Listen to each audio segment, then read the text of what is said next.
Welcome back to One on One, New York's longest running sports call-in show. I am Jack Warner, joined alongside by my good friend and New York Giants beat reporter Will Tallant. And today we have a very, very special guest. Brandon London is here with us today.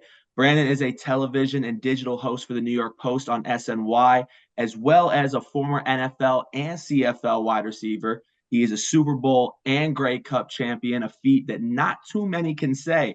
And we are very, very excited to have him joining the show today. So, Brandon, welcome to the show. And I have to ask, since our cubes are at work are so close to one another, how are you and how was the commute home today?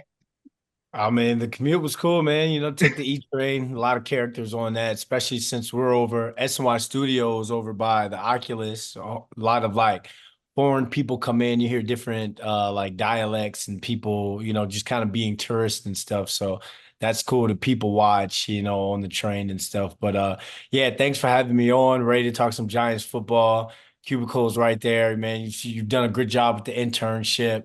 Appreciate So that. far, I see a lot of people at SNY saying, in that sales department area, saying some good things about you. You're doing a good job like, adding to all the sports conversation and stuff like that. So when you asked me to come on, I thought it was a no-brainer. And Will, what's up, man? Nice to meet you. How you doing, Brandon? Nice to meet you too, man. Thank you so much for taking the time to talk with us for a few minutes here. No problem, man. Fordham, what's going on? So yeah, let's talk some football, fellas. Let's get it. So let's start with your career on the gridiron. I want to go even back to the college days where you're a proud alum of, University of Massachusetts Amherst. Looking back on your college career, what do you enjoy most, or what did you enjoy most from your time playing for UMass as one of the Minutemen, and what did it mean to you to represent a smaller non-power five program that may not always get the same love or the publicity that a bigger school may get, to be able to represent them at the pro level? What did that mean to you? I think that, th looking back, like memories and stuff is just like being able to document like an entire journey. The Facebook was kind of new. We were like one of the first schools to get Facebook back in the day. So being able to like get pictures, like, have somebody come and take pictures of you at practice. Even though you look at my Facebook or my Instagram now, my throwbacks, they aren't HD at all. Like they're like old, filmy, grainy or whatever. But being able to do that, have social media and kind of like so fresh so early and having a national championship run in 2006 and losing to App State in the national championship, but like completely running through the Atlantic 10. And I don't know if we beat Fordham or we beat Lafayette in the first round of the playoffs that year before we went on to beat UNH. Then we beat Montana at Montana. Then we lost to App State in Chattanooga. But being able to like taking pictures at the football house, with the boys and playing in the games, in the locker room, that sort of thing. And there's pictures of me and my boys in Chattanooga for that week, doing different, things around Chattanooga for like the bowl festivities or whatever for the then 1AA national championship. So I would say that's kind of what I remember most. And I think it's the coolest because it correlates into what my job is now and what I get into on this kind of digital side. So I kind of caught wind of the sports and digital side like in college and like right away and like tried to, you know, post where I didn't know what the freak I was doing, but just posting football stuff. So, Brandon, speaking of UMass, you overlapped in the program with a Giants legend, Victor Cruz, in your college days. What kind of relationship have you built with him that you had with him at UMass? And where are you guys at in your relationship now? What are you guys doing? I know you guys are still pretty good friends. What's that relationship meant to you in your football days and then obviously post football days? It's like a UMass brotherhood. Like back in those days, like UMass truly was like a football like brotherhood, or I would like to say even like kind of like powerhouse in that sense, in terms of 1AA football and all at that time. So although at the time there was the Matt Leinerts and the Reggie Bushes and USC and Texas were in the 1A national championships, we kind of ran our program and looked at it as like we were one of the top dogs within our, 1A, 1AA division. So, when we talk about UMass football, just being in the same receiver room with Vic for 2 years and him seeing, seeing his journey, when he got there, he had to go to like some JUCO for a little bit or prep school and leave for a little bit to get his grades back up. And then he came back to school, but then he would be balling against he'd be on the scout team. He'd get like scout team player of the week each year because he'd be bombing our defense. And we had like a top 3 defense in the nation that year. So you kind of saw it. And plus, I knew he was going to be really good just in the sense of just as a football player, athlete. Um, when he was playing intramural basketball and he had he had that side to side, and you could see it in his football, when he got to the pros. And then not to mention the way he caught the ball, his hand died. So that was fun. But now, fast forward to when the Giants 100, a Night with Legends event that I emceed at the Hulu Theater for the Giants, interviewing Vic on the red carpet for the New York Post SNY, like doing that on the red carpet at Michael Rubin's Fanatic Party, out at the Super Bowl in Vegas. So every time I see him, it's always love because you go back to when, Victor Cruz knew me when I had braces, because I had braces up until my senior year in college. So, it goes back, it's bigger than just the football, the entertainment. Like you saw somebody in like your 20, for me, it was, being 22, 23 years old. Like you saw somebody way back then when you guys were grinding to the level of where you guys are at now. We both have our individual success, but for both of us to kind of come out of the same, like for us to come out of that same little bubble, that same little community, that part of that UMass football era, and we still cross paths, to this day. I just saw him last Thursday, so, it's still pretty cool to see somebody that for that long do the things that they've done both on the field and off the field, and still connect with that person. And it just be like you saw him in the dining commons, just the other day. Was his salsa as clean in college as it was once he was in the Man, NFL? I never even hear Victor Cruz speak Spanish in college before he bust out the salsa. Like, and I tell him that I make fun of him all the times. But yeah, he was proud of that side of him, that Puerto Rican heritage and all of him. But yeah, I tell him all the time, like I joke with him all the time. I was like, yo, I ain't even hear you speak no Spanish. Next thing I know, you getting Goya deals. I was like, I baby. But no, but just everything that, he's proud dude, man, proud dude. And he carried that within his football career, and he's doing what he's doing off the field now. So proud of that guy. One very special achievement that you and him both have in common is you both won a Super Bowl with the New York Giants. And I do want to ask you about your experience, being on that squad for Super Bowl 42, having gotten to see it firsthand as a member of the team. Can you just speak to what the physical and the mental taxation of an NFL team's journey to a Super Bowl is like? I mean, you got to bring it every day, man. Like, because even when you go through losing streaks or it doesn't seem like the gel is there, that team is together, you still got to go at it and like prepare for like moments. The NFL season's so long, the NFL season is so grueling, so taxing, and it's not fair on anybody. Every team gets hits with injuries or key injuries in some sort of capacity. So everyone has to deal with it. And that's what that team had to do. They had to deal with, Shockey going down. You had to deal with Matthias Kiwanuka going down. You had to have a seventh round pick and Ahmad Bradshaw step up and be a key role, key contributor that year. A Steve Smith, they got so much out of that rookie class.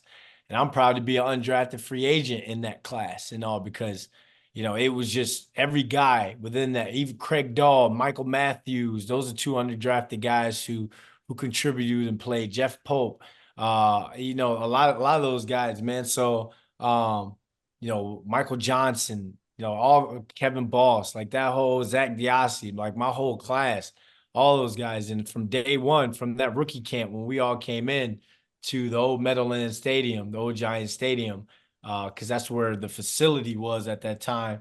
When we came in that rookie camp, like we all were on that little shuttle bus for them to take us back to like the team hotel and off rookie camp, and we all get to talking and stuff. Is like the new rookies to come in, like, so you know that feeling of what Malik Neighbors is going through with, Tyrone Tracy Jr. and Tyler Nubin and all these guys. Everything's every day is something new to you at this time. Like every day, even for getting picked up from the team hotel in the morning from the shuttle to getting there for workouts and all, you're learning a new schedule, you're learning a new something, or you learn, like, it's just, just embrace it all, have a good time with it.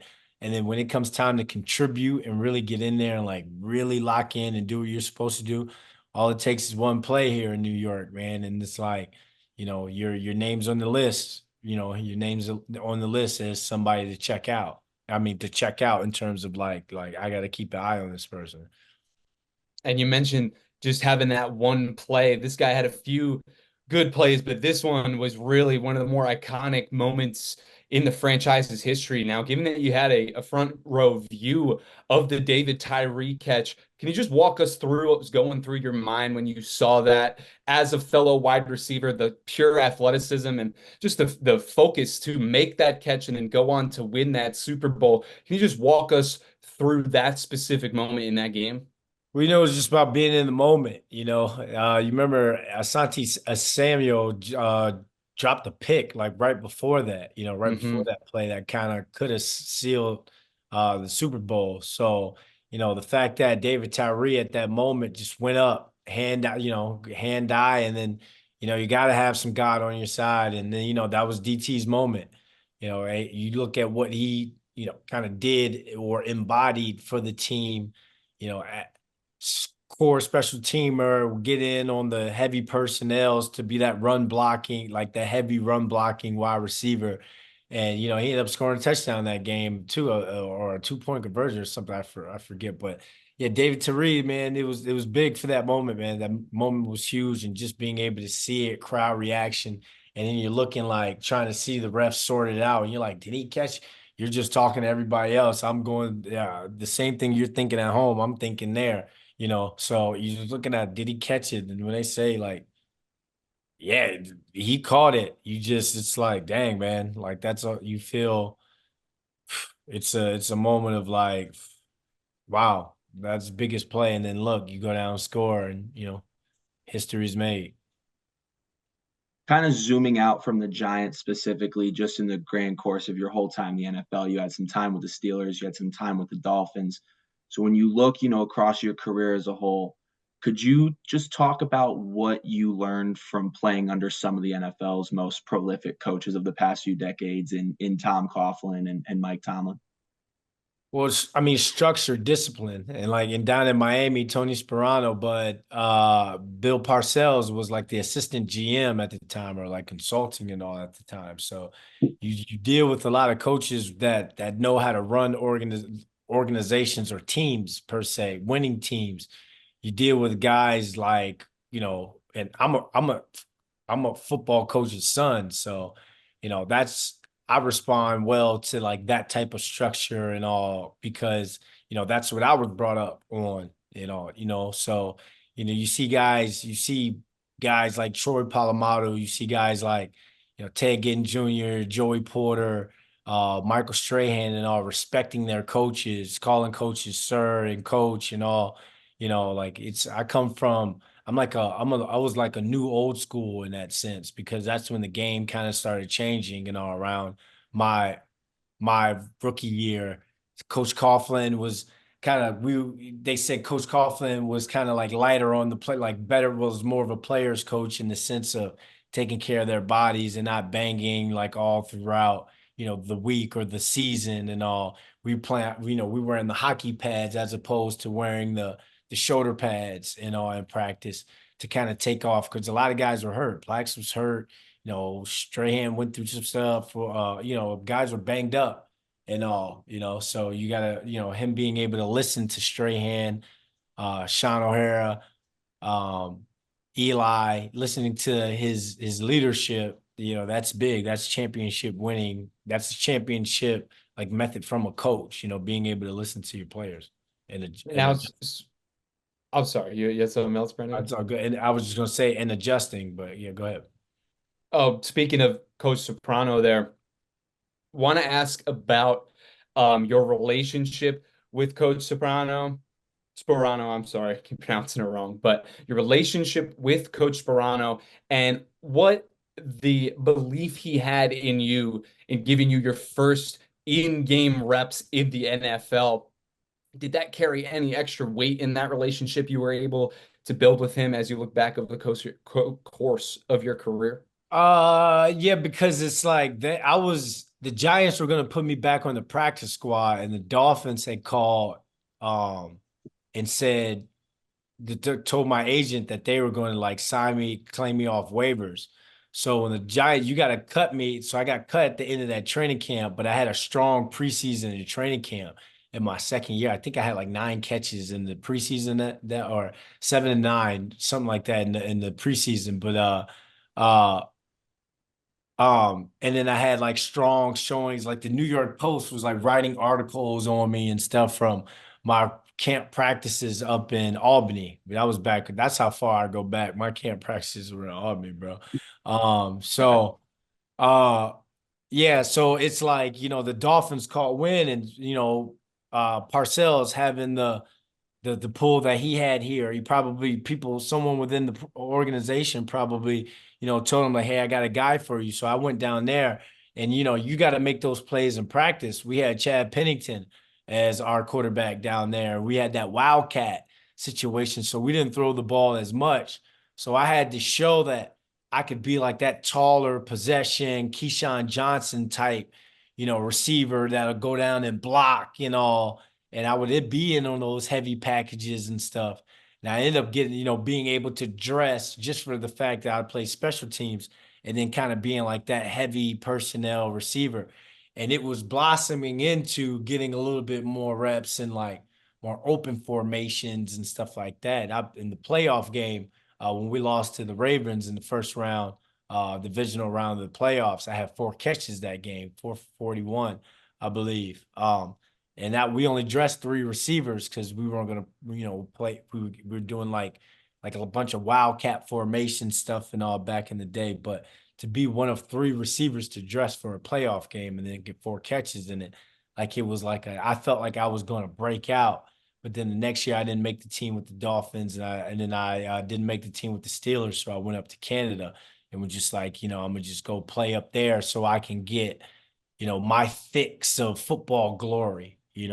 But then that's when I got up there and I was playing well, doing TV stuff and all up there, modeling. That's when I got hurt. So I was like, I'm not gonna go back down in the NFL. I'm gonna just start taking on camera lessons out in LA, Hollywood. And I was like, I'll just go from there.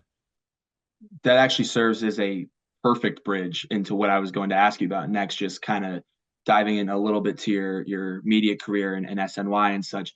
When you were in the midst of your collegiate and or professional football careers, like did you ever envision that being an on-air talent was for sports was the path you would eventually end up in once your playing days were over? Yeah, I thought I was going to do 10 years and then I was going to cross over into TV. And I was going to use like my NFL celebrity of playing 10 years and kind of being not so much like a personality or a caricature of myself. I was going to, go off of that and get into TV. But, I want to kick myself in the butt because it could have been, a lot easier per se in terms of stardom and all to do 10 years. You're in the room for other jobs. Your name gets put up for other jobs. But to me, it's like find ways to, go back door and get in there with the people who've done 10 years, get on that production, carve a niche in here, carve a niche in there. It's the same thing as the NFL. I'm trying to make an NFL roster. It's like the more you can do. So play some special teams here, host here, MC here, be the in production game MC for the Giants, and then go change clothes and then do the post game show, in a suit and all on the field and all. Like find ways, be the guy for the Giants to send overseas to Germany, to London, and all that. Find ways to get stuff done within this, this industry. Like, I can kick myself in the butt and be down that I didn't take Giants and Dolphins and run into no 10-year career. but it's like, I feel like I'm a 10-year career talent when it comes to TV or broadcast or digital or whatever. And now that I got my foot in the door to do stuff with the Post, with the Giants and all, now I'm going to start moving to going behind the camera and start telling little stories, consulting, managing athletes, and all as artists and all, starting like a little firm to start managing like, the social media athlete or whatever. I can get money off that brand and that deal, but leveraging deals and stuff for that athlete and just teaching them how to create content and stuff like that. Like I've forged enough in this, even I forged enough or done enough in terms of longevity and had checks outside of, for 1 year, my checks haven't been football or TV, And I was that 1 year out in LA when I was like trying to, I left the CFL early, probably earlier than what I should have. I retired during camp. And I spent a year in LA just taking classes and auditioning and, trying to go.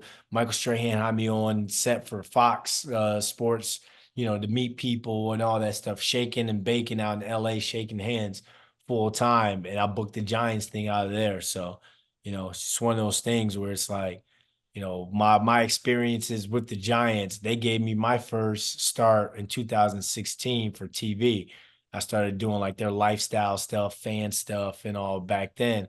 And then just carved a role into doing the post game show, pregame, pregame shows with the Brian Dable show, that sort of thing. I'm be on the Eli Manning show tomorrow and do something with Eli and Sean tomorrow. So, it's all about leveraging stuff in this business, using what you can have, what you have, who you know, and what resources you have in this business, whether it becomes this new generation of athlete slash entertainer and all. So I can go on and on about this. I gotta go grab my kid in a little bit, but Yeah, no, yeah, absolutely. With the last, actually, I was just about to say with the last few minutes that we do have, actually, just want to let you know Will's been having some technical difficulties. He was popping in and out. I'm going to let him serve up this next question. We just okay. had one or two questions about the outlook on this upcoming Giant season. Will, I'll let you kick it off.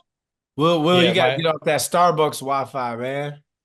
my power actually just went out. I had a little blackout, a little spike in the crazy stuff, man. I do Oh, apologize good, about man. that. I'm messing with you, man. I'm For messing. sure, for sure. But we did want to ask you about the current state of the New York Giants right now.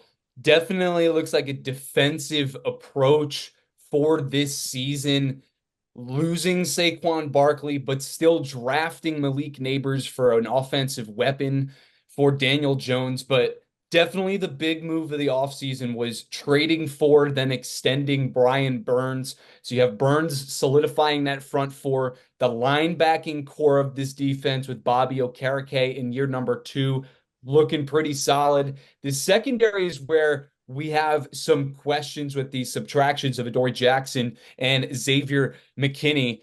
Now, Deonte Banks, great rookie season, needs to step up because he's now the leader of this secondary. In just a year or two, they go out and get Tyler Nubin to replace McKinney. What are your thoughts and expectations on this defense as a whole? And what are you specifically looking for in terms of the secondary in general? Well, it was a good thing that Darren Waller retired because that freed some money up for the Giants. I think that they should look at trying to bring in some sort of cornerback too, man, to compete with Cordell Flott. I like Cordell Flott a lot. I like him on that outside. You look at some of the stuff he was able to do in the slot last year and being that long frame 6'2" type corner. I like him out on the outside. And I would, with the pass rush and the Giants not blitzing as much as they blitz with Wink, Cordell can kind of like play the game outside in with his eyes at a quarterback and use that frame, kind of like a better James Bradbury in that sense. He has a sense to be that long frame DB, but I would still like them to see them bring in some sort of, or maybe trade for, see what happens towards the end of camp to bring in another corner or strong DB force and or pass rusher. Or if there's some sort of defensive plug or young defensive plug that they could trade something off or some team needs something, I would like to see that because if you are going to build around Shane Bowen's defense, and you see what he's been able to do with the safeties that he's had, Kevin Byard and Malik Hooker, in that sense, and make Pro Bowls. I like him drafting his Tyler Nubin because that's a scheme fit. He's drafting a high round or low round draft pick to be that type of piece in his defense. So, that's going to be cool to keep an eye out on. But if the Giants make moves with this money that they have, I would like to see. You can hold off until you do this, but at some point, add to that tight end room, or add another defensive tackle as well. Because if Get a you little are going to depth. go pass rusher, like if you're not going to get a corner, get another pass rusher or some sort of heavy run stopping D tackle, you know what I mean? That you could trade or give something up for, because you don't want to put everything on Dexter Lawrence like that. And then you would like you would like Nacho to kind of step up, or somebody to be a two-gap defensive tackle, to where it's like, all right, you're probably not going to get any sacks, just take two people up. Because if you take two people up just off girth, strength alone, you got a Dexter Lawrence, you got Kayvon, you got Brian Burns. Somebody's gonna get the one-on-one, and then it's just like, you get paid for what you get paid. And Kayvon, it's time for you to start putting more on the board for you to get paid. Whether it's here or whether it's somewhere else, or the Giants try and use him, because you got money tied up in Burns. Or Kayvon puts up 15 plus, they're gonna give him he gets him in a you may give a hometown discount to a New York or whatever. But I could talk all day about these Yeah, things, man. But yeah. it's just if they can get out of this preseason healthy, that helps that helps them either get off to a fast start or weather the storm of a fast start. Instead of 2-3, it could be a 3-2 off of games where you had to come from behind because you may have gave up a busted coverage or something while learning, or while offense could have been a pretty bad offensive performance, but defense put up 3 turnovers and scored and put you in position to kick a field goal. So there goes 10 points that defense gave you just because they gelled fast at the beginning. So you're hoping the Giants can end the training camp as healthy as possible, because then that gives them that 5-game, 6-game period of just like figuring it out as fast as possible with the playmakers that you have. Lastly, rapid fire, yes or no, putting you on the spot. Should we anticipate a comeback season from Daniel Jones this year? Yeah.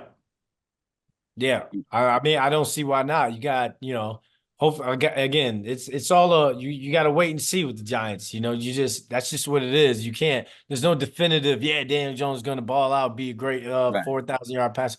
You can't do that. You also can't say, oh, he's going to be a bum. Right? It's Mhm. just a bunch of if. It's like with those little like books back in the day where it'd be like, if you want to see the killer kill, go to page 76.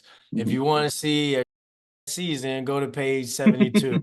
If you want to see, a playoff one and done season, but better than expectations, go back to page 11. You know what I'm saying? Like, Mhm. it's one of those books, with the Giants each year. And like, that's just what I've come to expect.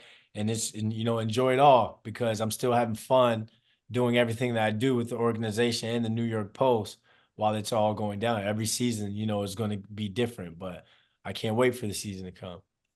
Well, that is going to just about do it for this exclusive one-on-one interview. I want to give a very special thank you to Mr. Brandon London for taking the time to join us and for being such a wonderful interview guest. You can catch him on the official New York Post Sports Twitter and YouTube accounts, as well as SNY. And you can follow him on Twitter at Brandon London TV. Brandon, cannot thank you enough for your time, man. And I'll see you at the office. See you, man. I'm in Wednesday. See you Wednesday. All right, I'll see you then. For Will Thanks. Tallant, I'm Jack Warner signing off for WFUV Sports.